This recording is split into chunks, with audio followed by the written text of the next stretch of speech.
Hello, everyone. My name is Daniel Fiverson, and I am an evolutionary astrologer trained in the Jeffrey Wolf Green School of Evolutionary Astrology.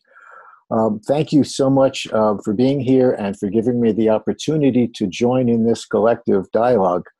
I'm going to talk today about the current wave of goddess energy that is permeating our celestial and terrestrial environments through the asteroids that most of us are familiar with. I love this image. I was up in Taos last week, and we went to a couple of museums, and this was hanging on the wall, and it was full size. It was 11 feet tall, and it just jumped out at me, and it said that it was there for me to use this as my opening screen. This is a Dine, a Navajo artist, and obviously this is not Athena and Eris and Hera, but the image just struck me as just really what's going on at the moment. And this is not to say that I don't see the feminine archetype as nurturing and soft and warm and receptive, but I think that this really reflects the context and the time that we're passing through. So I really want to start with understanding what has come before, so that we can understand what's happening today. And if we go back about 6,000 years ago, there were only fertility goddesses. There weren't male sky gods. We didn't have Mars and Pluto and Zeus, Jupiter. We didn't have any of that. We had maternity. We had the most precious and important event in human experience was the birth of a child. And as a result, life was celebrated, sexuality was exalted, and there were fertility goddesses that really covered all of civilization, and they all basically were the same image, with some variation. The point is that there was basically a single goddess, and there really were not a lot of male gods. Somewhere between 800 and 1200 BC, this is what happened. That single god became fractured. And so we had separate male gods, and we had the feminine archetype itself was splintered into Artemis and Demeter, Hera, Athena, etc., Vesta. And it's really how it's come down to us today. And it really reflects what has happened between the patriarchy and the matriarchy. It's also important to recognize that the matriarchy was not a governance. It was just the basis of the culture. However, when the patriarchy took over, when men realized that they had a part in the equation, that they were part of what was happening, they became the governance. And what we're seeing today is the turning of the wheel. We're seeing that movement, that cycle is changing and turning, and we are coming to a point where the matriarchy and the importance of the feminine archetype in our world is emerging and arising again. Whenever a new astrological body is discovered, it represents some leap or some change in human evolution. And up until 1801, we didn't even know about the asteroids. Ceres was discovered in 1801, Pallas Athena in 1802, Juno, I believe, 1804, and Vesta in 1811. I believe I have those in the right order. But we still didn't really know much about them. We recognized that they were up there. It was not until the 1970s that we actually had an ephemeris, that we actually were able to work with this astrologically, and they came into being. And not coincidentally, if we look back at that time period, the 1970s, it's when the women's movement really began to emerge. We had writers, Susan Sontag, Betty Friedan, Gloria Steinem, Angela Davis was actually a little earlier in the 60s, Joan Baez. These women emerged into our world culture with a new voice, and with a voice that was expressing this need to balance the anima and the animus, and to recognize the importance of the feminine archetype and women in our culture. I like to say, we didn't come from our fathers; we came from our mothers, and this is something that I think has been forgotten, and it's coming back, and it's coming back in a hard way because it has been so repressed. Basically, today, in the time that I have, I'm going to talk about just three of these feminine archetypes. I'm starting with Pallas because I think that a lot of what's happening right now really is represented through Pallas Athena. Yeah, if we look at some of the transits that we've had just this year, Pallas not only was on the lunar north node through the eclipses, but she was conjunct Mercury from June actually through September. So she's had a tremendous impact on us. Pallas Athena is, I think, one of the most interesting of the Greek goddesses. If any of you have read the Iliad or the Odyssey, she plays a very important role there. Of all of the Greek pantheon, she was the most involved with mortals, with humans. And throughout those two classic texts, in the Iliad, she came to help all of the heroes in the Trojan War, and in the Odyssey, she was in some ways stood behind Odysseus, Ulysses, and guided him home, over his 10-year journey. So I see her as someone who informs us. She has a lot of other roles. Certainly, she's the warrior queen. We know her for her strategy in war. We know for her activism that she would always try to negotiate peace before she would pick up the sword. In her case, it was the lance. Lift her aegis, lift her shield to defend herself. But she really comes through the stories from Homer as the friend of mortals, the friend of man, kind of like Prometheus in a way, where she's able to help us understand and know that which it is that we're not seeing or not knowing in order to guide us along our path. Vesta is also in play here. And Vesta as well, if I look at my notes here, Vesta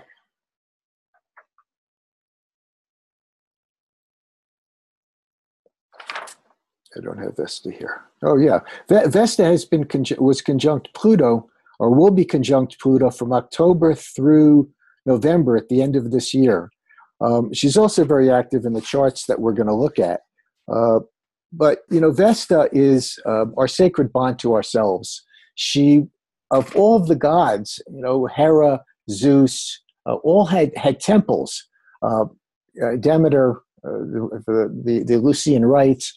There were no temples to Vesta, and that's because she was the hearth.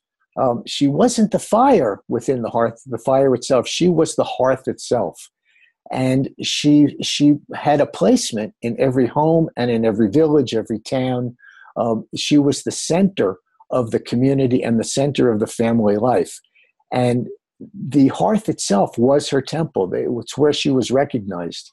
And I think what's important to understand is that we all have that same place within ourselves.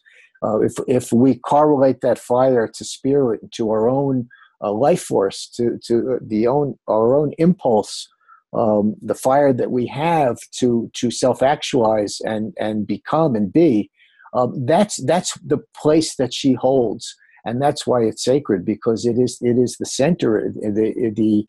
She was the first and the last. When Kronos ate his children, he ate her first, and he disengorged her last.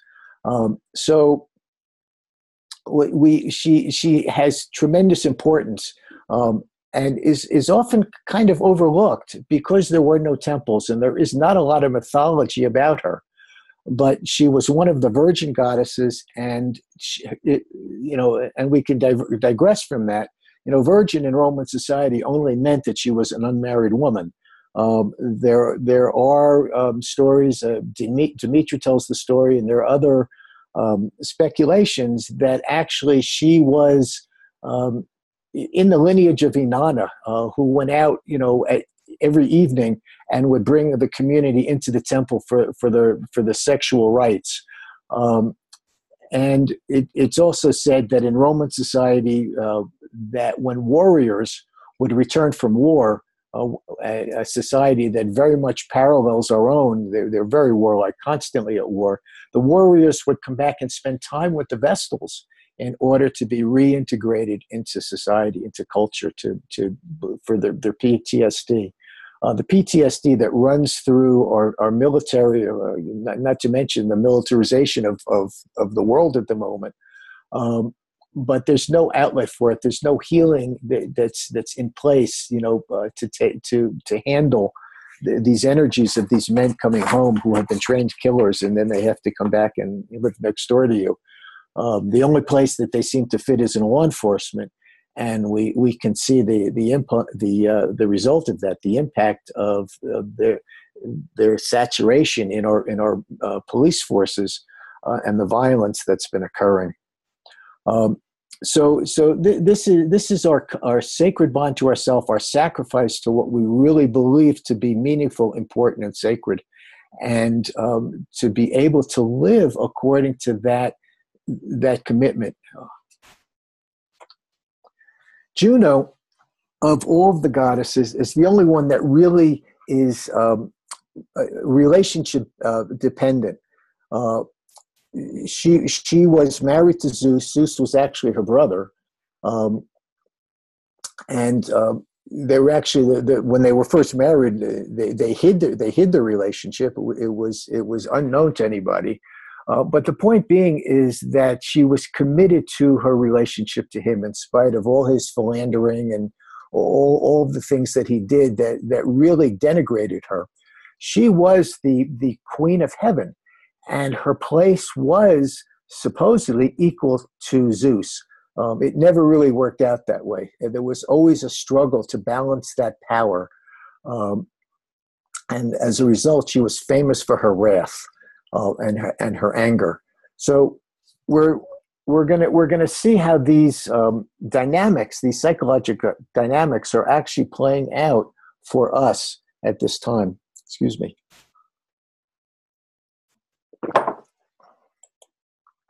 I've selected two events which I think are really reflect what's happened over the past couple of years in terms of the women's movement and the reemergence of the divine feminine. The first is the Women's March, and then we're going to look at the outing of Harvey Weinstein. So this is the chart of the Women's March last January 21st in Washington. These are only the major aspects, because again, we've got some time limitations here. But if we look at this chart, we can see that there are two grand trines and a grand square, and the grand trine involves not only the asteroids, but it brings in Uranus, it brings in Venus and the Moon. And the grand square we have here is Uranus, Vesta, Jupiter, and Pluto.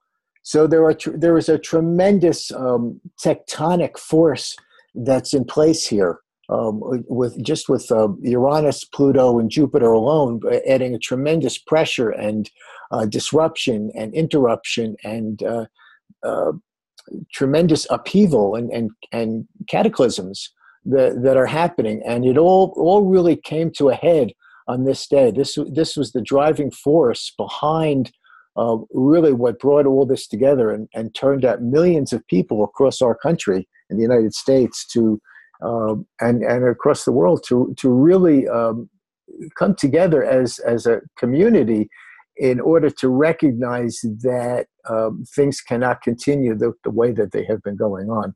that there has to be an adjustment, there has to be some change. I see a Grand Cross, basically, I kind of categorize it as a lock.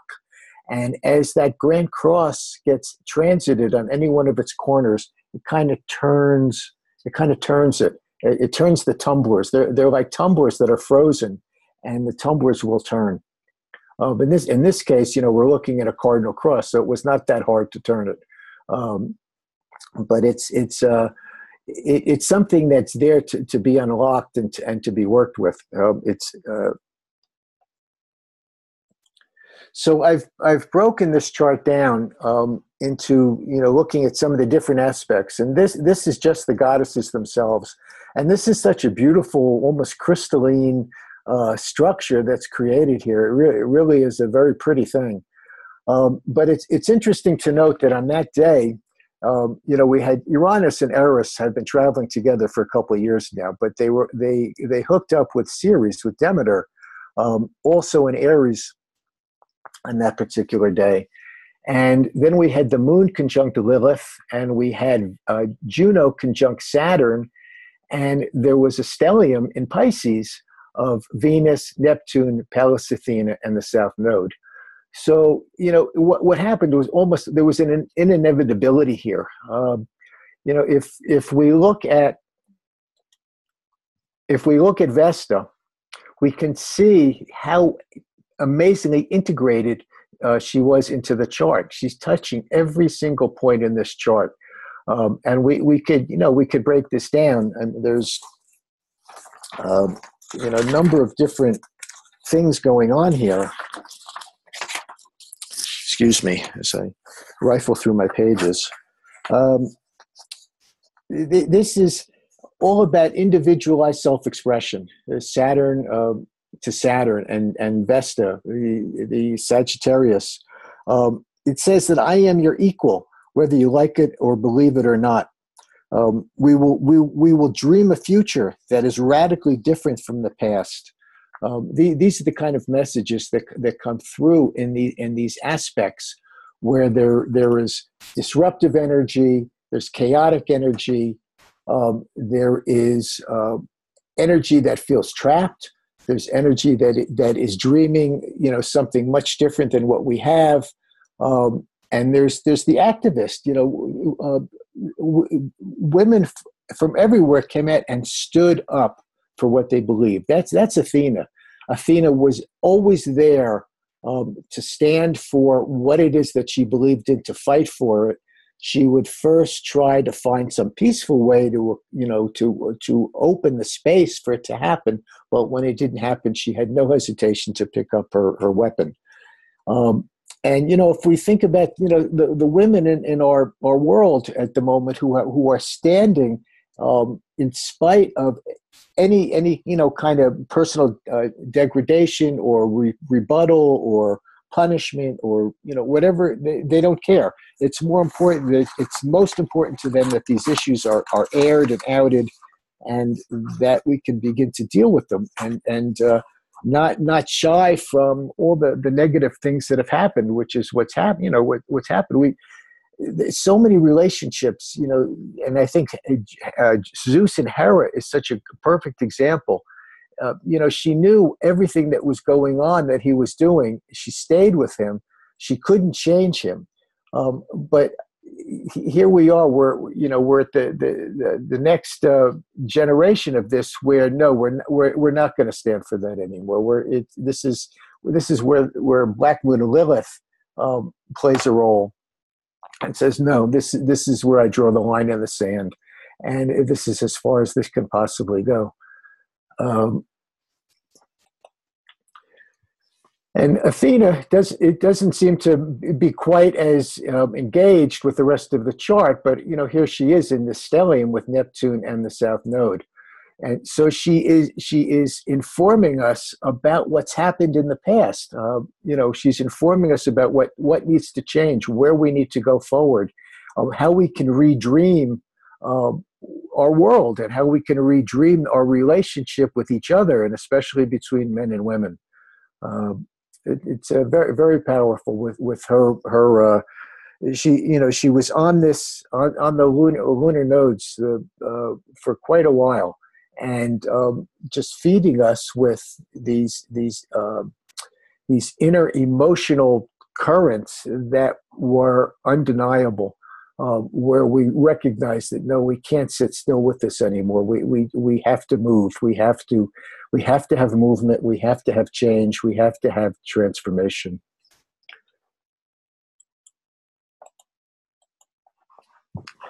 And Juno up here is next to Saturn. And, this might seem to be an odd kind of combination, Saturn, well, that's Kronos. But it's also where she was claiming her authority, and the authority of what she believed, and her authority of what she had to do. There are trines to Ceres, there are trines to Eris. Ceres and Demeter is, it's where we've experienced loss, and we have had tremendous emotional loss in our culture recently, and I think it's spread beyond our own borders. I think that if we look, globally around the world, we will see that there is a huge tension and crisis between what would serve all of us and what just serves a few. And that's where the loss has occurred, that the individual abilities of everybody who isn't born with advantage, or born with money, or born into some political family, or born into a Hollywood family, or whatever, doesn't have that advantage, can actually find their way in the world without being interfered with. But here also with Hera, we're also seeing anger and rage, and we're seeing this coming out. This is me too. This is saying no. This just can't go on anymore. This has to be resolved. On October 5th, the New York Times, two women from the New York Times wrote an article exposing Harvey Weinstein. And that opened up the entire Me Too paradigm, the entire Me Too event, which is still going on. And it has named and pulled in, dozens and dozens of women and men who, this has been going on for decades. It permeates our society. It's interesting. If we was watching some of the programs and the plays that have written about English royalty, and they were talking about Prince Charles. It was normal for someone in that position to have a mistress. It was accepted. Everybody knew that everyone in the line of English royalty had a mistress. It was just taken for granted. I mean, this is the mindset of our country, and in some places, it's actually been concretized. It's part of the structure. It's just part of the given culture that we live in. That this can go on, and it's okay. And when the Harvey Weinstein event occurred, it was an announcement that no, this is not okay any longer. This is not something that we can stomach. Again, in these major aspects, first of all, actually, this was a full moon, which I think is really very interesting that this revelation came about. But there are also two grand trines. We have Saturn, Uranus, and the North Node trining, and then we have Pluto, Pallas, and Mars and Venus coming together, working in unison. The other interesting thing here that's non-asteroid is the fact that this was also occurred at the conjunction of Venus and Mars. And, this is all about the balance of anima and animus. This is bringing this together. And so here in Virgo, this is a healing process, whereby, we're beginning to be made aware of how we need to heal these deep wounds, these deep, imbalances, in our culture, between men and women, and what's been accepted, in terms of what's acceptable and what's not acceptable.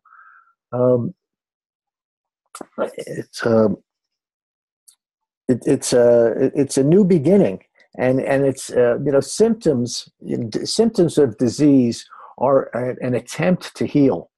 So this is healing. This is we have to have, you break a fever. We have to have a fever. We have to have a rash. We have to, or something even worse than that, to alert us to the fact that what we have been doing to our body, whether it's our body politic or the body of our culture, collectively, is unhealthy.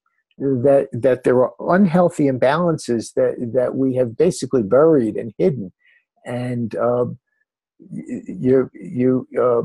think that the Uranus-Eris conjunction has a lot to do with exposing it, and certainly,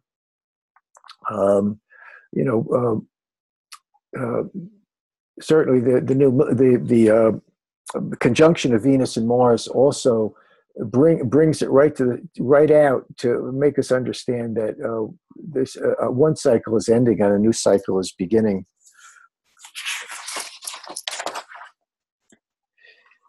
So in the goddess map, again, we have a T-square, and the T-square is Moon, Vesta, and Juno. And so, the moon is, we have to remember that 6,000 years ago, there were only two feminine archetypes.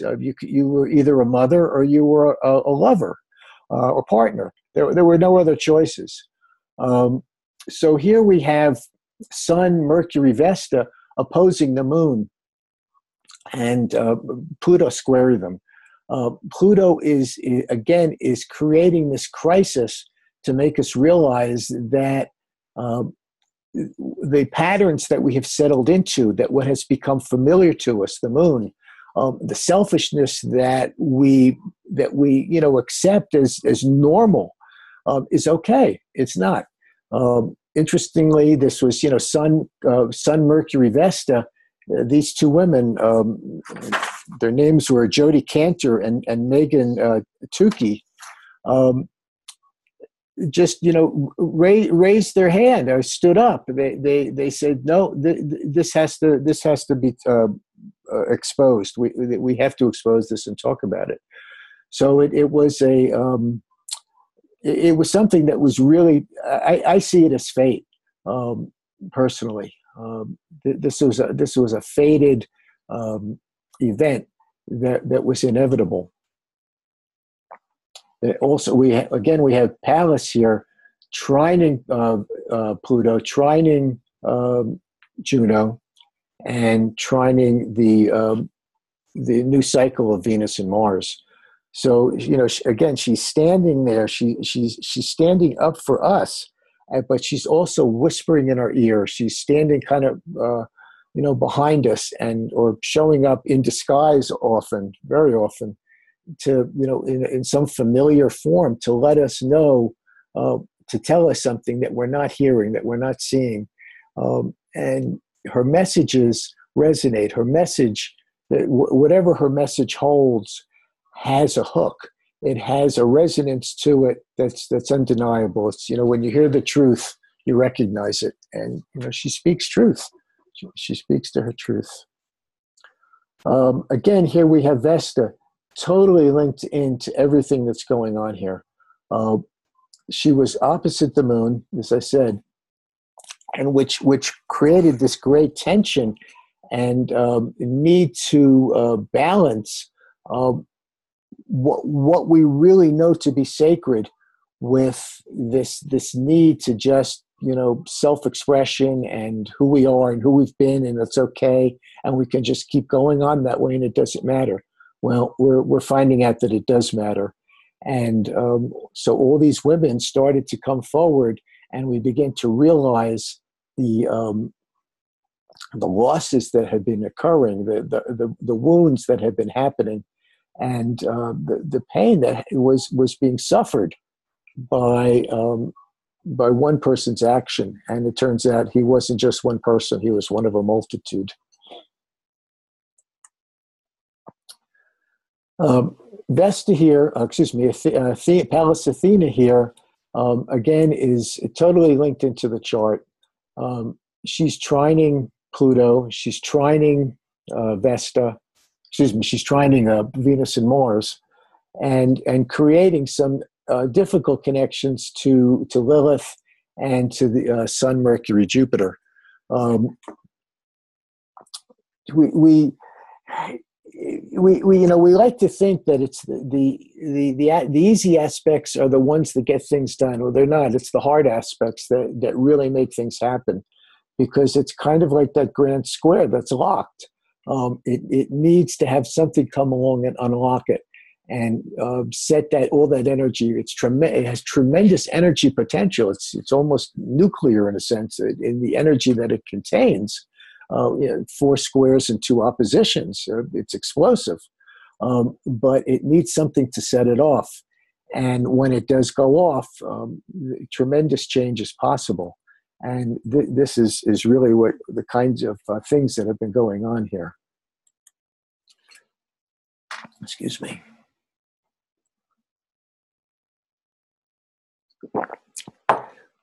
So Juno also squaring squaring the moon, and squaring. Just be sure here.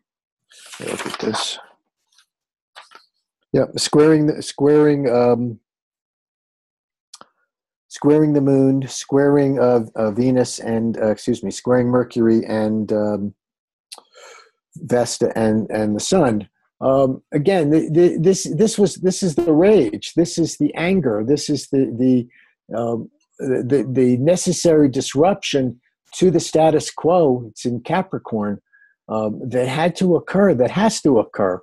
That consensus reality that has allowed all this to happen. That has literally buried and just encapsulated these little cancers, these tumors within the emotional dynamics of men and women over so many millennium.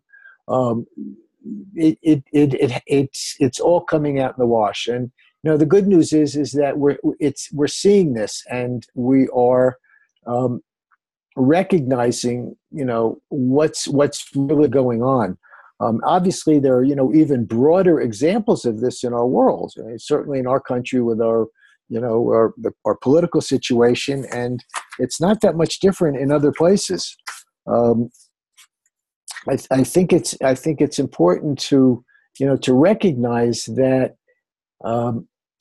these asteroids and these feminine archetypes are adding a whole other layer of activity to what's going on. Yes, we can attribute it to, Mars squaring Uranus. I mean, clearly over the past, even a few days with the fires and the bridge collapses and the earthquakes and all the calamities that have occurred. But when we look at the placements of Athena or Vesta or Juno, we begin to get another whole dimension and understanding that there's another whole scenario, there's another whole play that's unfolding behind this that has a whole different message to it. And it perhaps is as important, maybe even more important than what's happening on the surface. It's more below the surface in a way, because it's we don't assume the asteroids to be quite as powerful as planets. But I think we're learning that when these asteroids work in unison and when they link up with the planetary dynamics, that they really change the stories and they change the dynamics in a way that we wouldn't be aware of if we didn't know their placements and understand their archetypes. They're very, very powerful indicators of really, it's like taking our temperature in a sense of, it's a measurement of really where we are. And what this is showing us is that we're running a very high fever. And we haven't even been aware of it. We may have, been uncomfortable, but we didn't know why we were uncomfortable. We had symptoms, but we didn't know what the cause of those symptoms was. And from this, we can begin to see really what's happening in terms of, what we need to do. So, what's the remedy? Where are the remedies here? The remedy always is that we have to see what the positive facility of each of these archetypes can do, and it's important. I think Pallas to me represents responsibility. She represents, just standing up. All Vesta certainly as well, but Athena in her own way, because she's much more public and much more visible than Vesta ever was. Vesta, it was kind of, she was there, but more invisible. She was more a sense of, what's the word I'm looking for? The domicile, the sense of peace, the sense of, finding our comfort and our safety, if you would, that there was a safety factor to her. But Athena is not so much about having to be safe. She's about having to be, what we need to go forward. She was the patroness of craftspeople. She helped invent the harness for horses. She's known for having inspired many kinds of practical inventions and things that really advanced human culture, human society, and it's why she was so well loved and so revered. Hera, to a great degree, is showing us that we can that our fulfillment is in relationship, and that's really what she was about. That we are fulfilled in relationship. We can't just exist by ourselves. Yes, we can probably go through most of life trying to fulfill our own needs, but it's we don't really. We're not going to find that fulfillment. We're just going to find a lack of want, perhaps, but not in the emotional level. Clearly, she was not always the most balanced, but we can understand it. If somebody does you dirty, then what do? You don't want to just roll with it and kind of just roll over. So she's showing us that there are two sides that we really need to be committed, but when the relationship kind of is veering off course, that we need to do something to bring it back. One of the most interesting things that's happened this year is that Uranus was conjunct Juno through the eclipses. And I don't know, there were so many, issues of different people with breakups and, all kinds of turbulence in a relationship. And I'm wondering if anybody else has experienced that or saw some of the things where contracts between people got renegotiated. And it wasn't just lovers. It may have been your boss or your best friend or your neighbor, or someone who you were in a relationship with, and something was changing. Something in that relationship was shifting, and it needed to be reworked. And in some cases, it wasn't able to be reworked, and it ended. So these asteroids are quite powerful and quite meaningful, and we have to recognize and take advantage of what they can tell us and how we can work with them to the best of our ability, to be able to fulfill ourselves, whether it's spiritually through Vesta or in relationship through Juno, or just in terms of really where we stand in our society and the position that we hold, and how we deal with the collective and who we are in the collective. I see Athena more as serving that role, where we recognize that we are part of the collective, that we can't just go home every night and watch television and let somebody else take care of it, that we have to step up. Sure, most of us already are fulfilling that, whether we're astrologers or we're doing something in the community. But, to a great degree, I think that we are the minority. And the world is the way that it is because of a lack of responsibility and the lack of standing up for what you believe in and the lack of commitment to what you consider to be sacred. And that's what these goddesses all stood for. So I'll open the floor up to any questions or comments. Anybody have anything that they'd like to say or ask?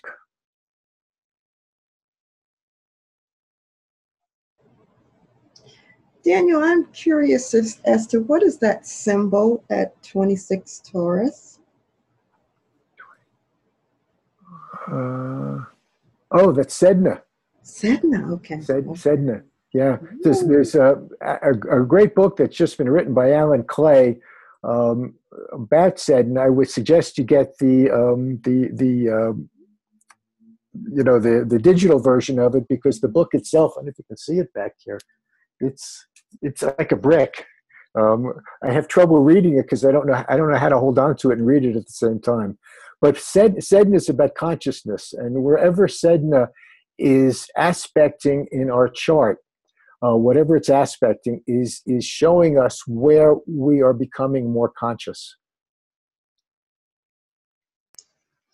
Daniel, what can you tell us about the asteroids acting as octave transformers? As what? Octave transformers, ruling another planet and taking it up to a higher level, because the asteroids are between Mars and Jupiter, right? And yes. So, for example, Juno is the octave transformer for Venus. Okay. Have you heard of that? I haven't. This is a whole new concept for me. Okay, well, that's another meeting, so let's not worry about it. Okay. But I can resonate with it. I like what you're saying, because clearly they are the bridge between the inner planets and the outer planets. So that makes a lot of sense. Yeah. Yes, exactly. So any other questions from our audience? We have quite a bit of time left, so please do feel free. Go ahead, Cameron. I was going to ask you, can you say the rest of them, the octave signatures? Yes, give me a moment and I'll just go grab them, because I don't want to make a mistake. So I'll be back in a minute. Okay, thank you. Okay.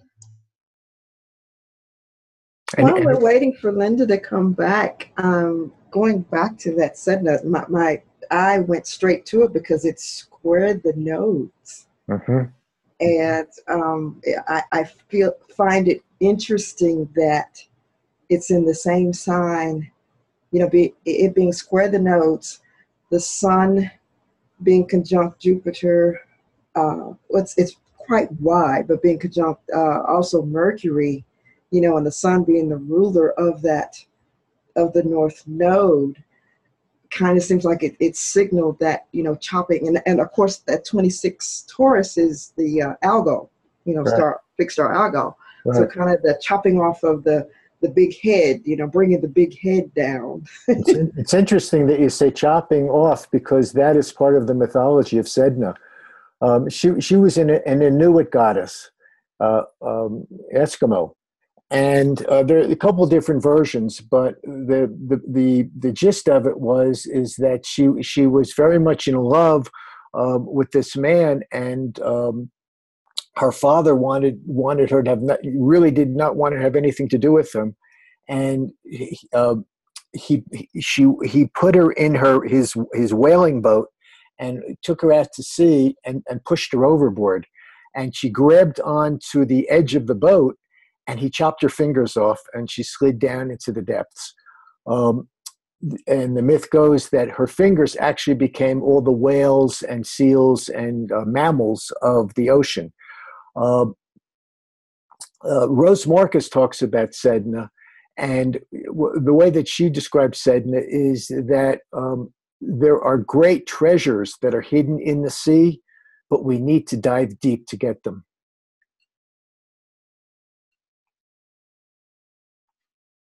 Wow, that's just amazing. Like I say, time looking at that, square the nodes and kind of how it really just ties in with Pallas, with Juno, and the whole situation here in the chart. Mm-hmm. But Sedna is a minor planet. She's not an asteroid. She's one of the trans-Neptunian objects. She's out there with Haumea and Maki, and all those trans-Neptunians that have been found in the past 10 years.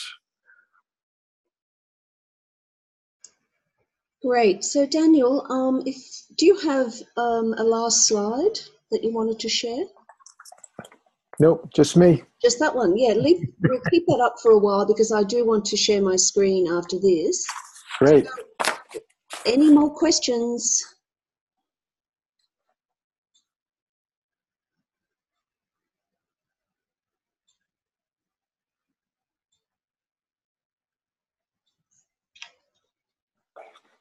Okay, so if you could please stop share, and I'll just share the octave transformers.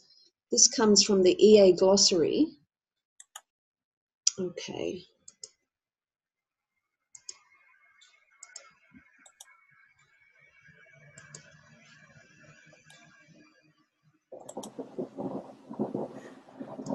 So you can see there that Mercury, the lower octave, the higher octave Uranus, and the octave transformer is Pallas.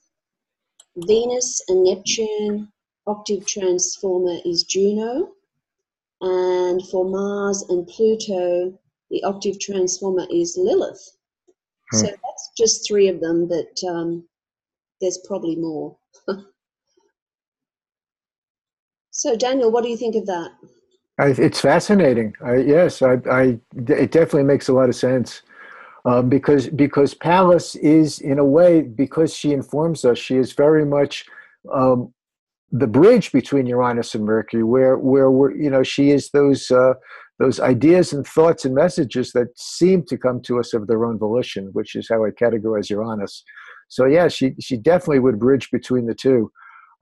Venus and Neptune, clearly Juno was the marriage was sacred to her, and with it definitely, yeah. I mean, I don't know that I can verbalize it, but that does definitely make sense.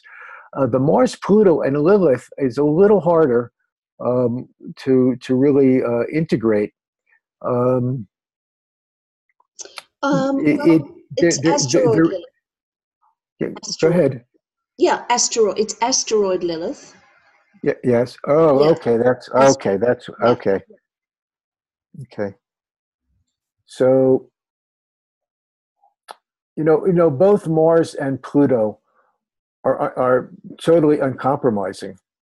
I think that that's something they have in common. Mars because he's so instinctive, because he's so self-centered. Pluto because he's Pluto, and Lilith really holds that energy as well. Lilith, basically said to Adam, F you and the horse you rode in on, and she was gone.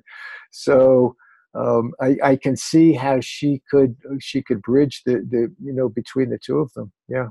Yeah, exactly. That's a good point.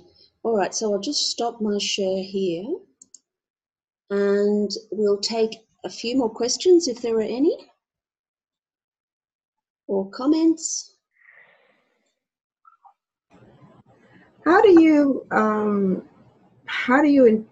see these in the person's natal chart, especially when they're conjunct another planet?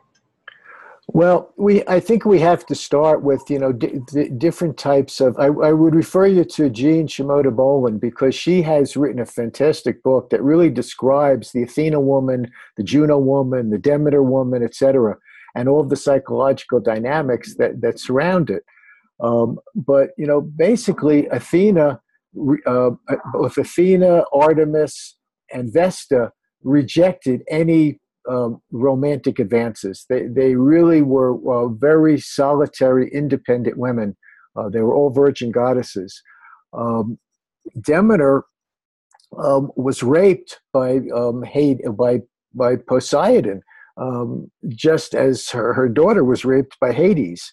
So there's a wounding that and a loss that really can be exhibited. Demeter Ceres really was the great mother. She comes closest, I think, to expressing the archetype of the original fertility goddess, because she really embodies that maternal nature, but yet she has that cataclysmic experience, PTSD, in her experience that really overshadows and its contrast to that maternity. Vesta stands alone because she basically there isn't a lot of mythology to go on. We don't really have a lot to work with in terms of stories about her, and again because she was more of the essence of something rather than an active personality, so to speak. There's no real stories. I mean, she wasn't part of the Trojan War. She didn't, she didn't really have much interaction with the other gods and goddesses.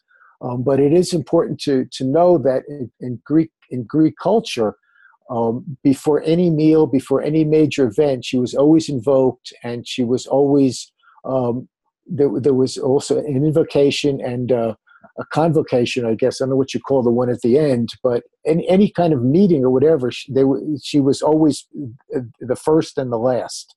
There was always some invocation of her to bring in her presence, because she, from my perspective, she represents that spirit, that dynamic, aspect of divine spark that we all carry. We have, it's about authenticity, Wanda. We have to really recognize what's in our heart, not what's in our head. And we have to be able to live according to whatever that commitment. We have to be willing to make the sacrifice, and we have to be willing to stay connected and to be active. I think all those things are important, whether we're a man or a woman. We can't get shut down. We can't get just moved into some place where we can no longer engage. We have to stay engaged, and that means staying engaged with ourselves. And it really, I think, what each of these goddesses teaches us is that it's not what's happening outside of us that determines what will happen to us. It's what comes from the inside of us that will determine it. Does that make sense? Yes, it does. It's not just about responding to what happens. It's about expressing what's within us, and letting that expression be alive. Be who we are, because that's the determinant of our. That's our destiny, really. So, Daniel, I know that you're studying mythology. Can Yes. you tell me why the mythological stories are so violent? Are violent? Yeah. Because they're not all violent. I have to. Not all, but there always seems to be violence in there. Well, the best answer I think I can give you is that the mythology is about archetypes, and these archetypes are primal images that we carry within us. They're not external to us. The gods are not external to us. The goddesses are not external to us. We carry them within us. And I think that they reflect human nature, that we have a violence within us. There's no question. So they reflect that same human nature. They really are us, you know, in a more magnified perspective. Wouldn't they then express externally? Because we look at the world and it's, you know, there's a lot of violence out there. Well, they do express externally. Yeah, they do. Maybe I'm missing your question. No, that's okay. Oh, that answers it really, really well.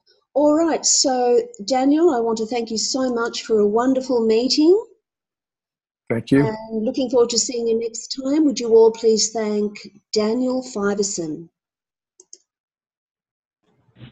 Thank you, Daniel. Appreciate that. Thank you, Daniel. Very Interesting. Wonderful. Very interesting. Thank you very much. Thank you all. I'm honored to be here with you. Thank you.